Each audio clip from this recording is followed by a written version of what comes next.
সালাম তারে কইয়া দে আমগো প্রার্থী কালকে মনোনয়নপত্র জমা দিতে যাইবো জিপ গাড়ির চইরা। সালাম ওরে কয়া দে আমগো প্রার্থী কালকে যাব হাতিতে চড়ে হাতি হেলিকপ্টার আমগো প্রার্থী যাবো হেলিকপ্টারে চইরা।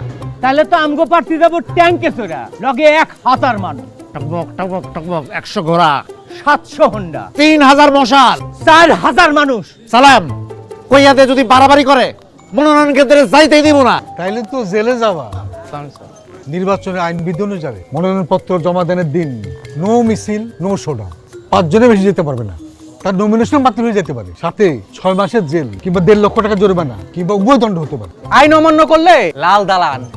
আমি তো কিছু কই নাই স্যার নো শোডাউন।